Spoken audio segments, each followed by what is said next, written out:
믿기 어려운 일이 벌어졌습니다. 독일에서 촉망받던 자동차 엔지니어가 어느 날 갑자기 서울행 비행기에 몸을 실었습니다.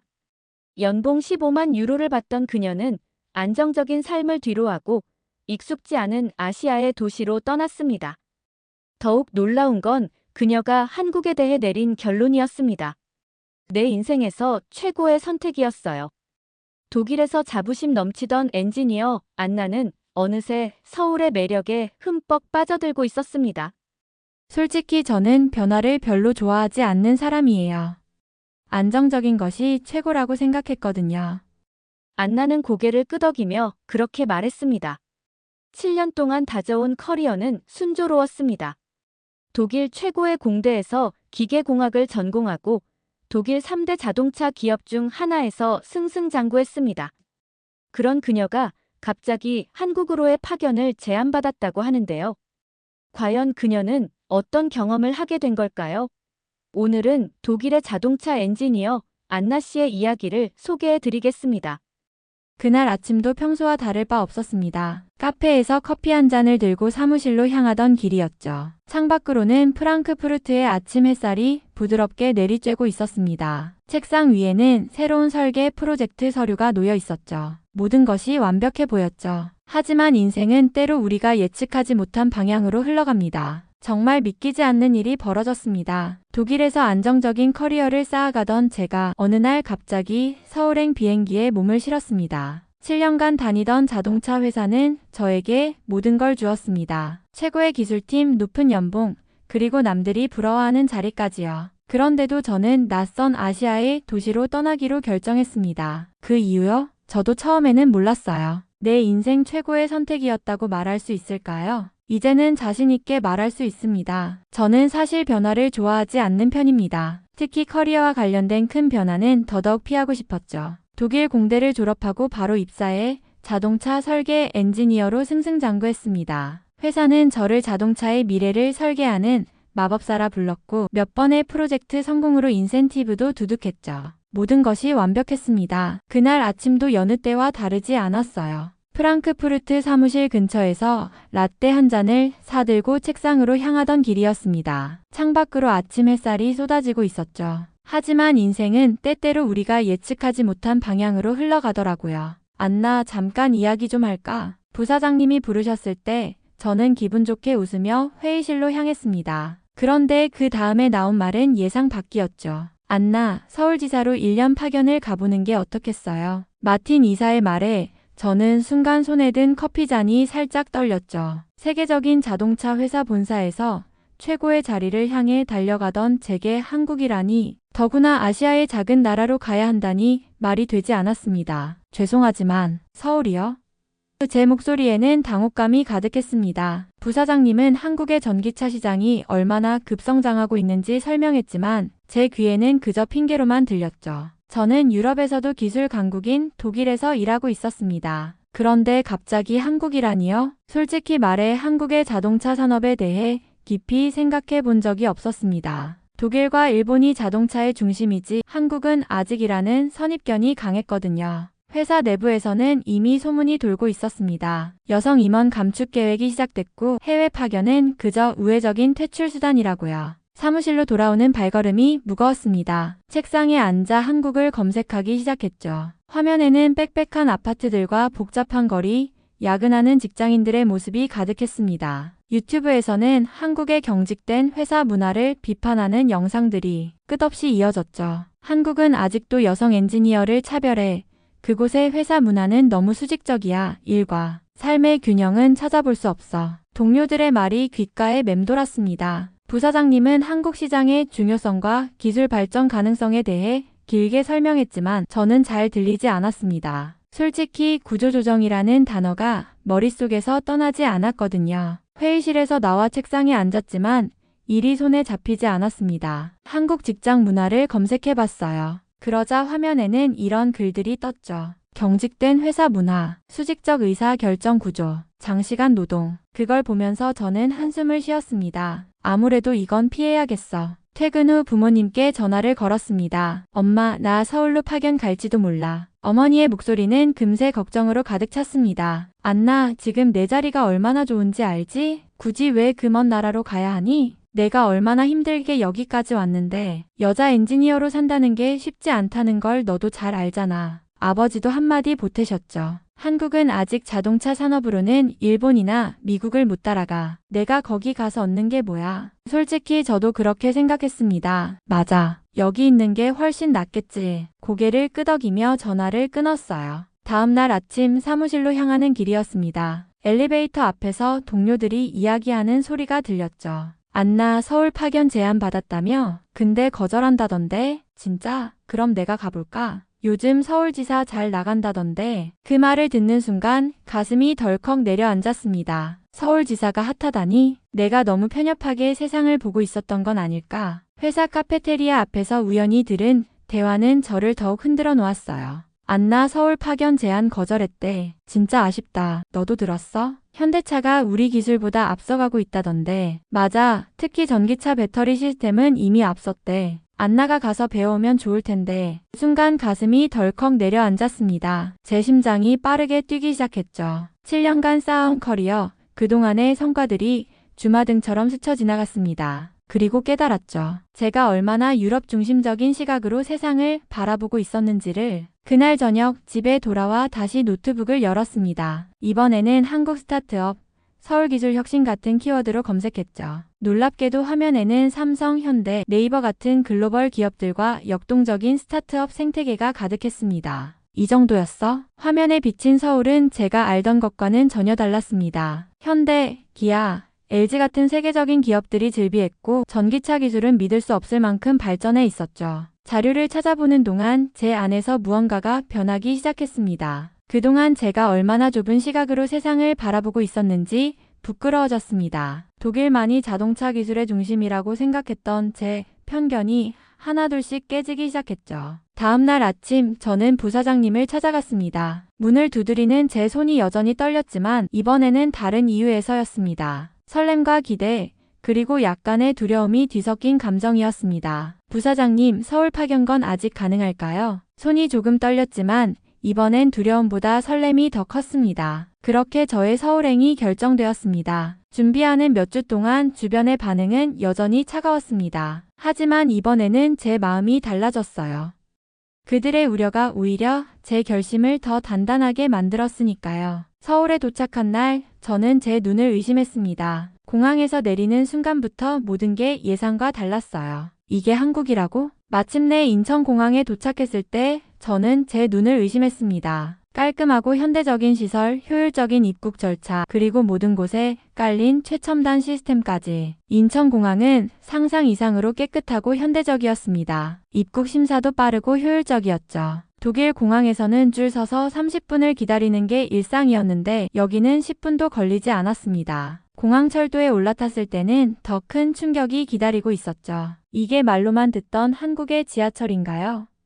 깨끗한 객실, 초고속 와이파이, 그리고 실시간으로 열차 위치를 알려주는 스마트 시스템까지. 독일의 철도 시스템을 자랑스러워하던 제가 봐도 감탄이 절로 나왔습니다. 제 고정관념은 이미 산산조각이 나고 있었죠. 공항철도를 타고 서울로 향하는 동안 무료 와이파이에 접속해 독일에 있는 부모님께 문자를 보냈습니다. 엄마, 여긴 정말 다르네. 공항에서부터 완전 최첨단이야. 그런데도 마음 한구석에는 여전히 경계심이 있었습니다. 이건 어디까지나 첫인상일 뿐이야. 회사 생활은 다를 거야. 하지만 이건 시작에 불과했습니다. 진짜 충격은 다음날 출근하면서 겪게 되었으니까요. 첫 출근 날, 강남의 고층 빌딩 숲속에 자리 잡은 서울지사로 향했습니다. 건물 안으로 들어서자 로비에는 최신식 보안 시스템이 있었고 사무실 안은 유리창을 통해 자연광이 가득 들어오는 깔끔한 공간이었습니다. 이게 정말 한국 회사가 맞나요?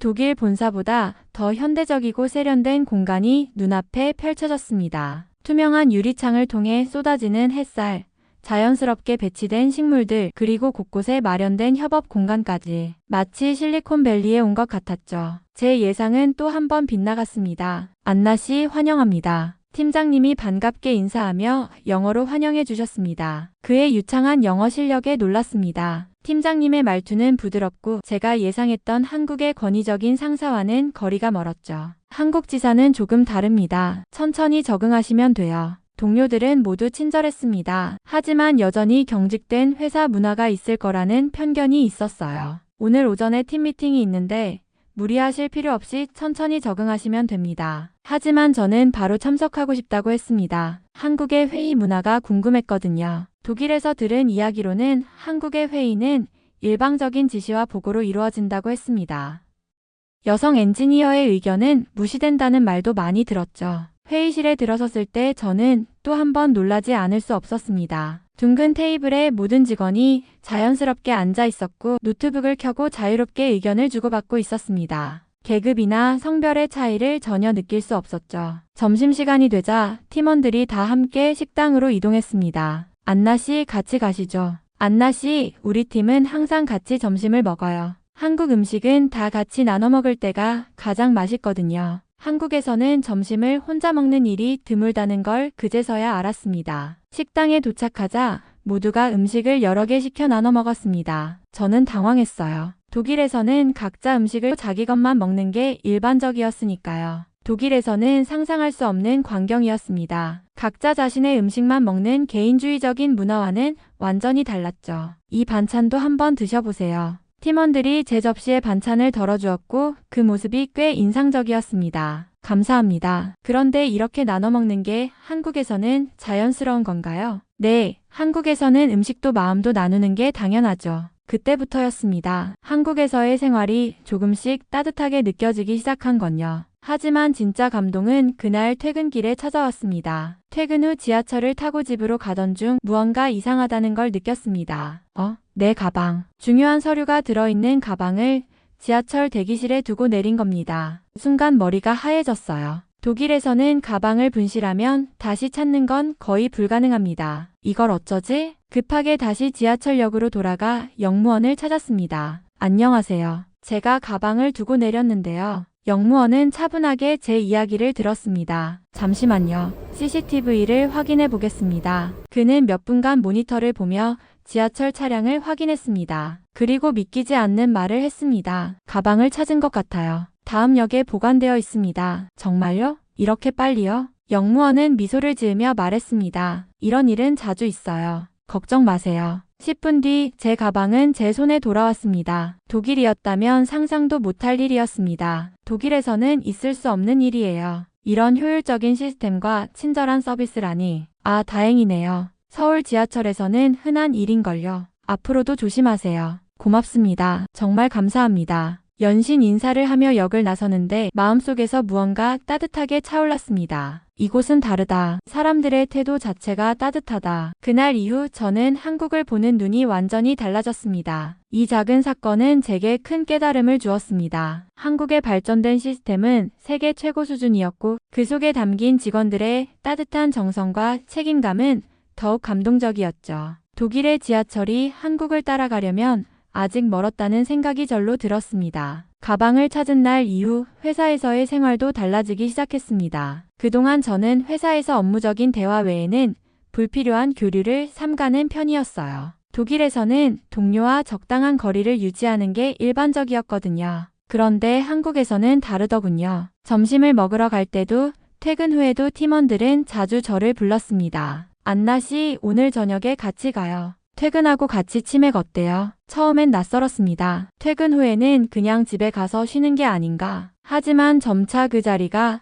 편안하게 느껴지기 시작했어요. 일주일이 지났을 때 저는 완전히 다른 사람이 되어 있었습니다. 아침에 일어나는 게 즐거웠고 연구소에 가는 발걸음이 가벼웠죠. 매일 새로운 것을 배우고 새로운 방식으로 문제를 해결하는 과정이 신났습니다. 특히 인상 깊었던 건 업무 문화였습니다. 독일에서 들은 것과는 정반대였죠. 야근이 당연하다고 들었는데 실제로는 정시 퇴근이 장려되었습니다. 효율적으로 일하고 푹 쉬어야 성과가 더 좋아지죠. 특히 연구직은 창의력이 중요하잖아요. 팀장님의 말씀이었습니다. 실제로 우리 팀의 생산성은 놀라울 정도로 높았죠. 집중해서 일하고 적절히 쉬는 문화가 만들어낸 결과였습니다. 한 달이 지났을 때 우리 팀의 프로젝트가 첫 결실을 맺었습니다. 제가 제안한 냉각 시스템 설계와 한국팀의 AI 기술이 만나 놀라운 시너지를 냈죠. 독일 본사에서도 극찬이 쏟아졌습니다. 이런 혁신적인 접근은 처음이에요. 서울 연구소가 어떻게 이런 결과를 만들어냈는지